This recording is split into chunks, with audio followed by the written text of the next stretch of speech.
lleva más de 10 años impartiendo coaching deportivo tanto en España como en América Latina a escuelas de negocio, empresas y organizaciones deportivas, transmitiendo cómo el liderazgo, el talento y las personas son claves para conseguir resultados extraordinarios. Uso motivador de Al Pacino, ese de pulgada a pulgada en la final de un partido de fútbol americano para motivar al equipo y para hacerles compenetrarse y que logren el objetivo de ganar. Álvaro, ¿tu blog se basa un poquito en esa pulgada?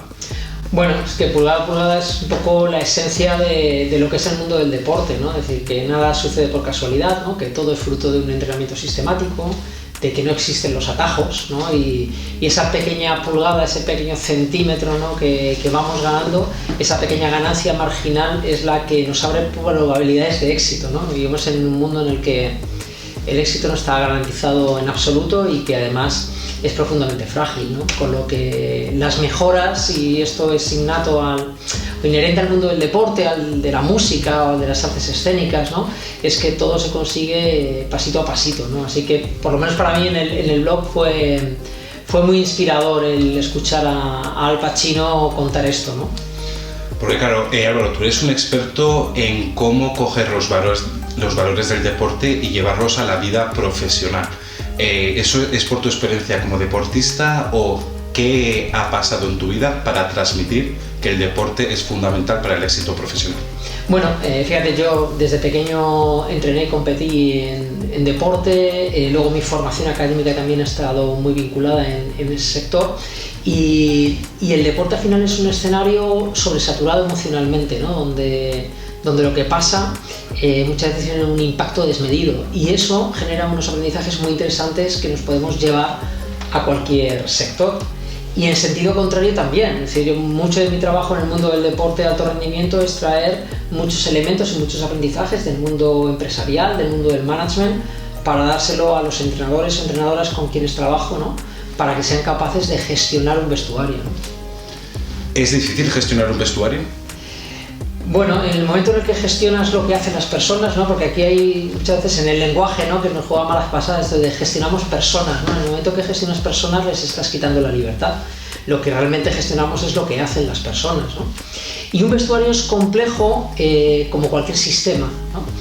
Sí es verdad que en determinados deportes, por ejemplo el fútbol, más que un vestuario es un holding de 24 o 25 empresas, con activos de vida muy cortitos y con KPIs semanales, ¿no? En escenarios muy desmedidos emocionalmente hablando, ¿no?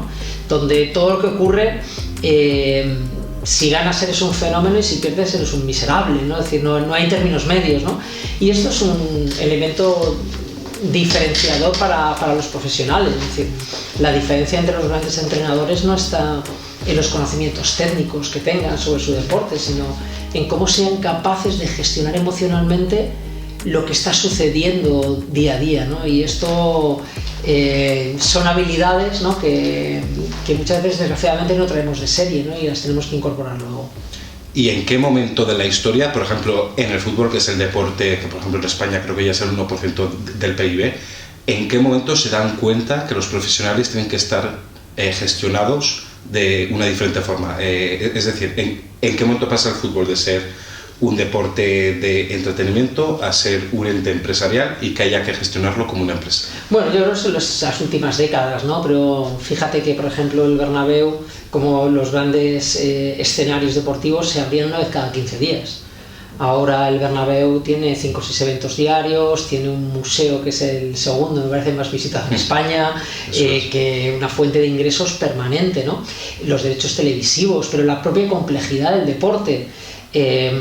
Antes el entrenador era utillero, era preparador físico y ahora un entrenador dirige 2 equipos, sus 25 jugadores y unos 16 profesionales en muchos equipos que trabajan específicamente para ellos. Y eso aumenta la complejidad de la tarea del entrenador, ¿no? Y lógicamente eso hace que en su toolkit tenga que incorporar otras cosas, ¿no? Trabajando con algunos entrenadores que fueron deportistas, ¿no? Me decían, es que el entrenador nunca habló conmigo cuando era jugador, one to one, ¿no? Dice, y ahora este es un elemento absolutamente clave, tener que hablar con tus 25 jugadores, que además en muchos casos ellos siempre tienen la misma edad, pero tú como entrenador cada año tienes uno más. Y al final hay un gap también generacional que tú tienes que gestionar, ¿no? Porque el deportista se mantiene entre los 20 y los 30, ¿no? Por dar una década, ¿no? Pero cada vez el entrenador es más mayor, entra nueva tecnología, el trabajo con muchos árbitros de fútbol y la llegada del videoarbitraje ha cambiado su profesión. A nivel de comunicación, cuando llegó el pinganillo, exactamente igual. Tuvieron que generar códigos de comunicación para entenderse a 170 pulsaciones por minuto, durante 90 minutos, corriendo 10 kilómetros y teniendo que tomar decisiones, ¿no? Entonces, esa tecnología también ha cambiado, ¿no? Esa forma de comunicarse en un partido. Las decisiones bajo presión, que en el mundo empresarial son muchísimas, pero incluso en el ámbito personal también. ¿Nos puedes poner algún ejemplo de qué podemos extraer del deporte para mejorar nuestra capacidad de realizar cosas bajo presión? Bueno, yo creo que pocos escenarios nos pueden enseñar más que el deporte de alta competición. Tú piensas que hay deportistas que entrenan 4 años para que un día, 1 hora, en menos de 10 segundos se jueguen todo su trabajo, ¿no? Un árbitro tiene que estar tomando decisiones y además no tiene espacio si se equivoca a salir a tomar un poco de agua y decir a ver cómo salgo de esta, ¿no? La propia tecnología les pone el error delante, ¿no? Muchos equipos trabajan esto porque al final para llegar a la élite lo que más se te va a valorar es el acierto en la toma de decisiones, no el tomar decisiones. Esto es un commodity ya, ¿no? Quien no sabe tomar decisiones no puede estar ahí, ¿no? Y al final es el acierto. Los All Blacks, por ejemplo, hablan de las cabezas azules, ¿no? Es decir, una de las claves para aumentar la probabilidad de acierto en una toma de decisión tiene que ver con la regulación emocional. Es decir, mantener la calma en situaciones muy complejas. Porque mantener la calma y regularte emocionalmente bien lo que te permite es ver todas las alternativas, los riesgos y los beneficios y te aumenta la probabilidad de acierto, ¿no? Una cabeza roja, como ellos dicen, es una cabeza desregulada, es una cabeza que se dispara a la mínima y hay situaciones de muchísima tensión, ¿no? Con lo que es un aspecto que en el mundo del deporte hay que trabajar permanentemente, que tiene que ver mucho también con la atención, ¿no? Es decir, no estamos en la era de la gestión del tiempo, estamos en la era de la gestión de la atención, ¿no? Y ser capaz de mantener la atención en esos entornos complejos es otro puntito que diferencia a los buenos deportistas de los excelentes. Diferenciar a los buenos deportistas de los excelentes, la gestión de la atención y de la competición, porque muchas veces hay gente, bueno, que dice que el deporte es muy bueno, pero que ese nivel competitivo puede hacer que los niños que practican el deporte pues crezcan en valores que igual no son tan positivos. ¿Es positivo tener competición, ser competitivo? Bueno, vamos a ver, es que hay que diferenciar muchas cosas, ¿no? Es decir, yo te puedo asegurar que lo que más agradezco a la vida es haber podido competir, ¿vale? Pero parece que polarizamos, ¿no? Es decir, si eres competitivo no cooperas, ¿no? Es competición versus cooperación. Yo he competido y soy la persona más cooperativa del mundo, es decir, ¿por qué tenemos que llevarlos a puntos antagónicos, ¿no? Hay que distinguir también el concepto de ganar y vencer, ¿vale? Y luego entender que el deporte de élite tampoco es saludable. Es decir, nosotros llevamos a los deportistas más allá de los límites vinculados con la salud, pero en el mundo de la empresa no sucede lo mismo.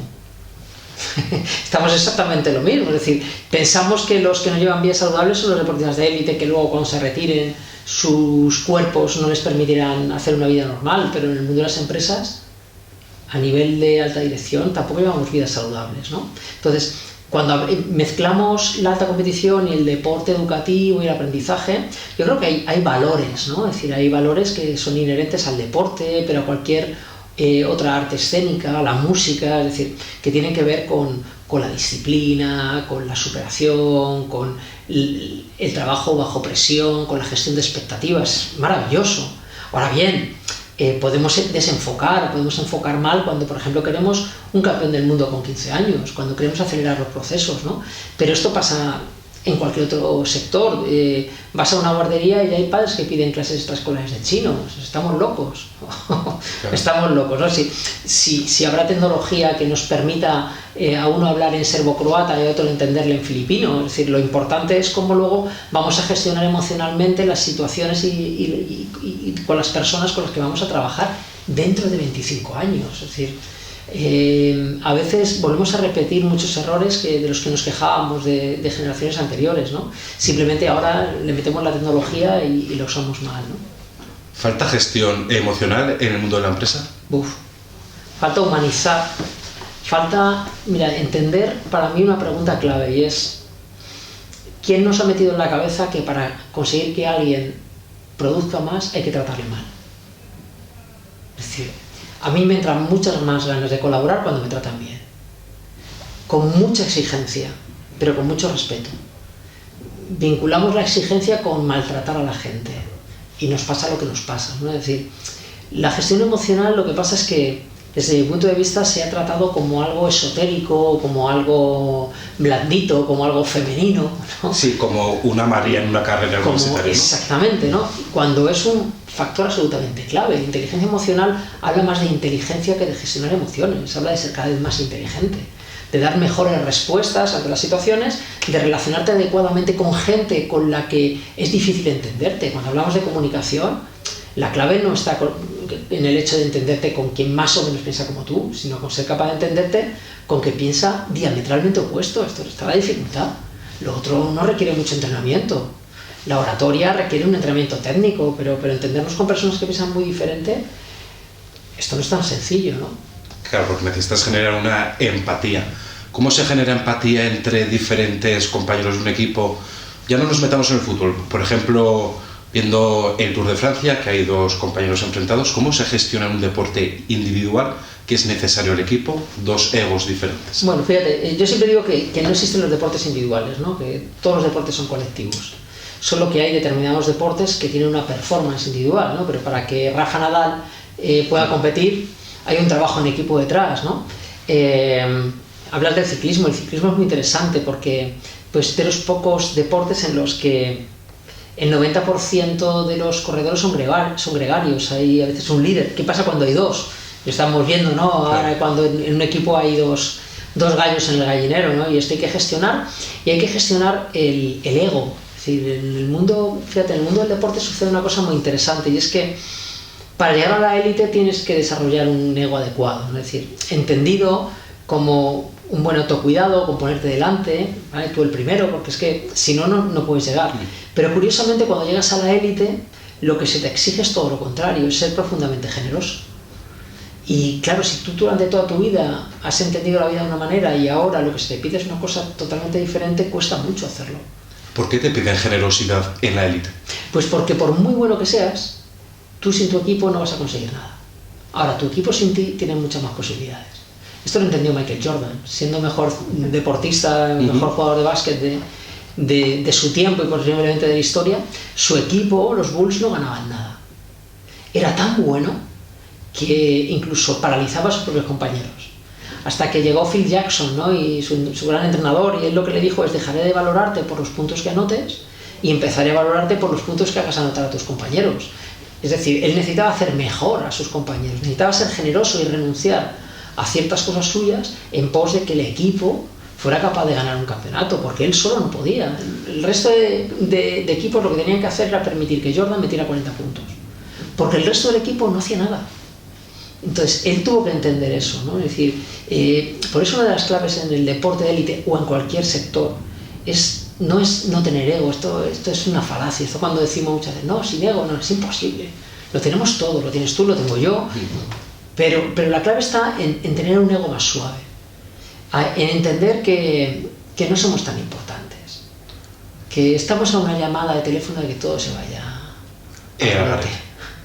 Mencionabas a Phil Jackson y mencionas que nadie es tan importante, ¿no?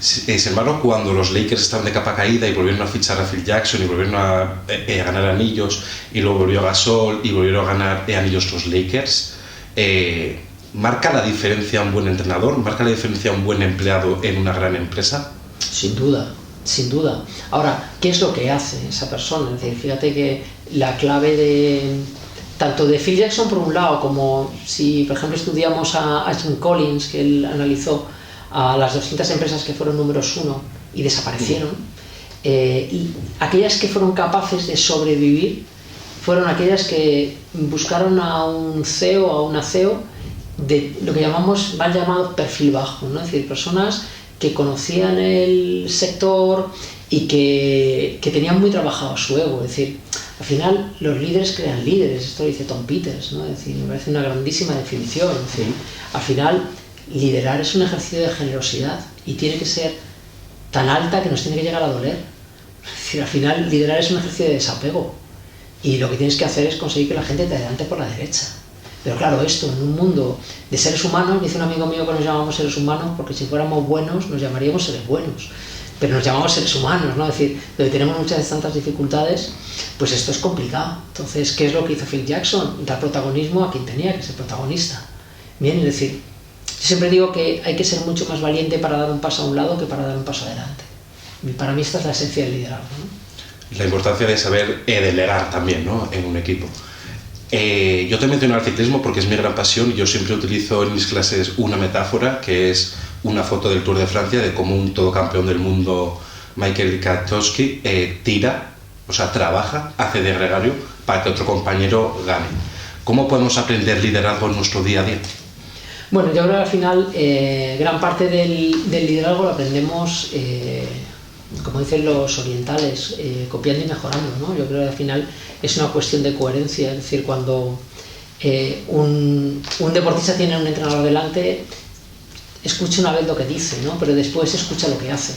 Entonces, si entre lo que dices y lo que haces hay un gap, la gente no confía, ¿no? Es decir, el liderazgo se construye en entornos de confianza, pero que es un elemento muy poderoso pero muy frágil.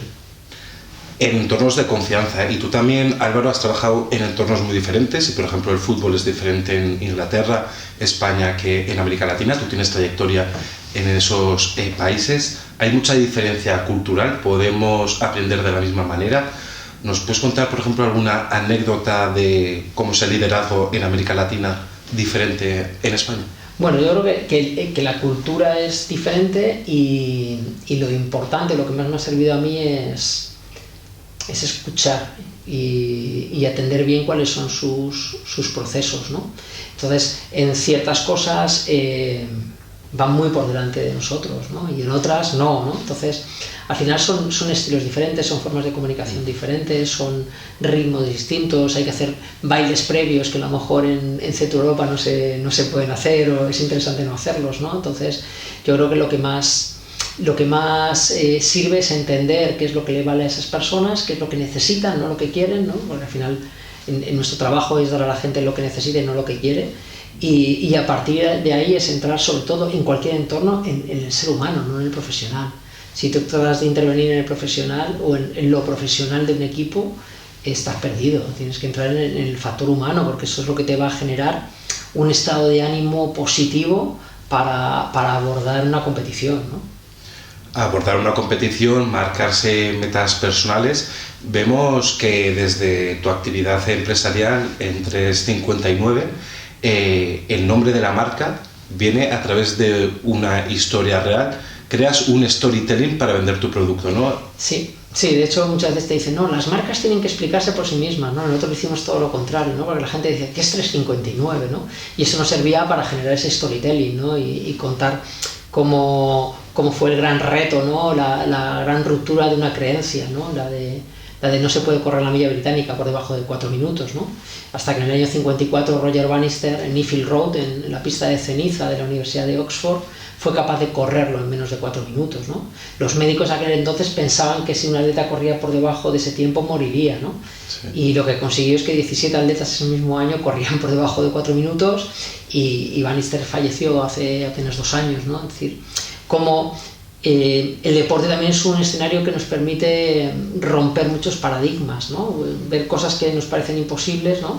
Yo no sé hablar en público, a entender qué es lo que me da miedo de hablar en público y ser capaz de empezar a entrenar para generar opciones de éxito, ¿no? ¿Entrenando se puede conseguir todo? No. Entrenando se pueden aumentar probabilidades. Punto. O sea, yo creo que aquí hay que ser muy talibán contra el buenismo barato que hay. ¿Vale? Es decir, hay muchas frases de si crees que puedes, no hay límite, no.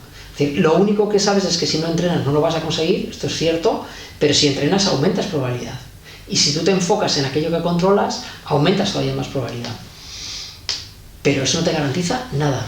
Yo creo que esto el deporte nos lo enseña diariamente. ¿Y hay alguien en el deporte, hay alguien en la empresa privada que te dice, estás aumentando tus probabilidades, pero sé consciente que no vas a lograr ese objetivo máximo que tienes? Bueno, yo creo que hay para gustos, colores y opiniones las vas a escuchar siempre, ¿no? Es decir, el tema es, y esto es desarrollar el suficiente pensamiento y espíritu crítico para cuestionar las cosas, ¿no? Es decir, yo creo que todos desde el burladero vamos a decir cosas y cuando damos un feedback, ese feedback ya sabemos que habla más de nosotros que de quien lo recibe y vamos a escuchar un montón de mensajes, ¿no? Ahora, ¿tenemos la capacidad suficiente para cuestionarlo? Esto es lo importante, ¿no? Al final, esta es la clave a nivel educativo, dar a nuestros hijos herramientas para que llegado el momento puedan manejarse con una cierta garantía, ¿no? Y creo que trabajamos muy poco el pensamiento crítico, muy poco. Trabajamos poco el pensamiento crítico y nos molestan los feedbacks. Y hay una cosa muy interesante que se me ha marcado. El feedback dice más de la persona que lo dice que el que lo recibe. ¿Por qué? Porque si tú lo escuchas, o sea, si tú vas a dar un feedback, es porque para ti algo que sucedió es visible. Y si es visible es porque es importante para ti. Por eso lo dices. Bien, con lo que al dar ese feedback estás diciendo algo que para ti es importante, a lo mejor no es para el otro, ¿no? Entonces nos descubre mucho más a nosotros cuando lo damos que a la persona que lo recibe, ¿no? Y los feedback duelen, pero es que hay que entender, y un buen feedback duele, y hay que entender que en la vida las cosas duelen. Y lo que tú puedes elegir es cuánto sufres con lo que duele, pero la vida duele. ¿Una metodología para hacer un buen feedback en entornos empresariales, por ejemplo? Bueno, yo soy muy partidario de evitar una cosa que se dice mucho en muchos manuales, que es la técnica del sándwich, ¿no? Es decir, te lo pongo bonito, te pego la leche, te lo pongo bonito. No, o sea, si es un feedback, todo feedback es un feed forward, ¿no? Es decir, todo feedback está orientado a que hacia adelante cambiemos ciertos comportamientos. Y no hay feedback positivos o negativos, hay feedback de refuerzo y hay feedback de mejora, ¿no? Es decir, hay feedback que nos va a ayudar a seguir haciendo bien lo que estamos haciendo y hay feedback que nos va a ayudar a cambiar posiblemente una perspectiva, ¿no? Es decir, entonces, el feedback es imprescindible siempre y cuando no lo demos rápido. Es decir, la mejor forma de idiotizar a alguien es darle un feedback rápido, porque si tú le das un feedback rápido no dejas espacio a que la persona reflexione por sí misma. Claro. Y ahí es donde está el pensamiento crítico, ¿no? Entonces, esto pasa mucho, un deportista hace algo y mira a su entrenador, ¿no? A ver qué le dice. Entonces estás siempre tratando de validar la expectativa que piensas que el otro está poniendo en ti, cuando la clave es que tú pienses por sí mismo. Entonces no hay que tener prisa para dar feedback. Hay que hacer una buena pregunta para que la persona reflexione y cuando encuentre sus soluciones es cuando nosotros le damos otra más, pero nunca antes, ¿no? Yo creo que eso lo manejamos mal. ¿Cómo se puede mejorar la autocrítica y dar mejores feedbacks en el mundo empresarial? Bueno, todo feedback tiene que ir muy orientado al comportamiento, es decir, yo creo que aquí hay que diferenciar o distinguir entre el elogio y el estímulo, es decir, hablando de palabras, hablando del lenguaje, ¿no? No hay nada peor que decirle a un niño eres un crack. De hecho, hay mucha evidencia científica que nos dice que cuando alguien se percibe como crack, asume menos riesgos. No vaya a ser que deje de ser crack, ¿no? Es decir, el niño o la niña ha jugado un buen partido. Un niño no es ordenado. La habitación está ordenada, ha ordenado la habitación. Es decir, este es el comportamiento que hay que observar y hay que trabajar sobre ello. Pero eso no nos hace ni buenos ni malos, ni capaces ni incapaces. Bien, y yo creo que ese es un problema que tenemos. Otro problema, muchas veces cuando generamos expectativas, especialmente sobre los niños, ¿no? Frases como, qué orgulloso estoy de ti. Pues un niño que es el mejor observador del mundo y el peor interpretador, ¿vale? Sí. Porque tiene poquitos recursos. Claro. Si mi papá me dice que está orgulloso de mí, ¿qué es lo que voy a hacer? Muchas más cosas. ¿Para qué? Para que mi papá esté orgulloso. Esto luego se replica en el mundo de la empresa y yo me comporto tratando de validar la expectativa que pienso que mi jefe o mi jefa están poniendo en mí. Cuando la frase, en lugar de ser qué orgulloso estoy de ti, debería de ser qué orgulloso debes de estar de lo que has hecho. Es decir, que cada persona responda a su propia expectativa. Bien, y ese manejo del lenguaje, vosotros lo sabéis muy bien, es absolutamente clave para crear un escenario u otro, ¿no? Hablando de lenguaje, el año pasado fuiste uno de los blogs más visitados y premiado. ¿Tienes algún secreto para transmitir mediante las letras todos estos conocimientos? Bueno, a mí siempre me gusta decir que si yo tengo algún talento es conectar bien con la gente y contar las cosas de forma sencilla. Bien, y el blog fue una experiencia precisamente para desarrollar mi habilidad de comunicación escrita, ¿no? Entonces dices, bueno, pues oralmente me manejo tal, pero el escenario de la comunicación escrita pues lo quería desarrollar. Y ese fue el estímulo que me lanzó a empezar por ahí, ¿no? Como un camino, no como una meta. No, como un camino, incluso con muchas dudas, ¿eh? Yo decía, bueno, esto no lo voy a continuar demasiado en el tiempo, ¿no?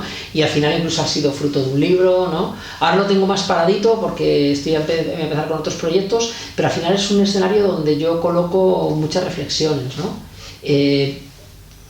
Te dice Internet que tienen que tener determinada extensión para que los buscadores a mí me da igual. Yo escribo lo que entra en un folio, cada reflexión es lo que entra en un folio y es lo que me gusta tratar, ¿no? Es decir, bueno, pues marcar un poco mi estilo al hacerlo, pero conceptos que muchas veces trato de colocarlos desde perspectivas distintas, ¿no? Para que la gente reflexione. Yo creo que todo lo que hacemos tiene que generar más dudas que certezas, ¿no? Generar dudas y certezas para ir reflexionando, para ir mejorando nuestra actitud crítica, pulgada a pulgada, ¿no? Decíamos al principio que es un discurso, el de Al Pacino, muy bueno para aprender gestión de equipos y motivación, pero también para aprender a hablar en público por la estructura de oratoria que tiene. Álvaro, si nos tuvieras que dar 3 consejos para comunicar mejor en tu experiencia deportiva, profesional, como conferencista, etcétera, ¿qué nos recomendarías? Bueno, yo te cuento lo que a mí me sirve, ¿no? Yo creo que esto le puede servir a otros. Yo creo que estas cosas son personales e intransferibles. ¿A mí qué me sirve? Primero, conectar con la gente, ¿vale? Es decir, es esa conexión emocional. Creo que es clave. Luego, no ser categórico. Soy muy contrario a todo el que convierte un discurso en una arenga con grandes verdades, incluso utilizando un lenguaje a veces soez. Creo que no es necesario, ¿vale? Y sobre todo, para mí el resultado final de una charla es cuando la gente me dice, me voy con más dudas de las que entraba, lo que pensaba que hacía bien creo que no lo hago mal, lo que hacía mal creo que lo estoy haciendo bien.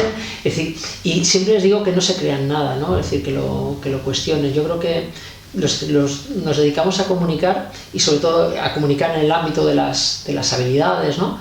Tenemos que tener esto en cuenta. Yo creo que muchas veces podemos llegar a convertir una charla en un club de la comedia, y yo por lo menos estoy muy alejado de esto, si bien es cierto que otro elemento clave que a mí funciona es el sentido del humor, pero yo creo que el sentido del humor no significa ser divertido gracias a cargar contra una persona, ¿no? Es decir, quien habla de los negativos o los necios o los tontos está muy bien, pero nunca eres tú, ¿no?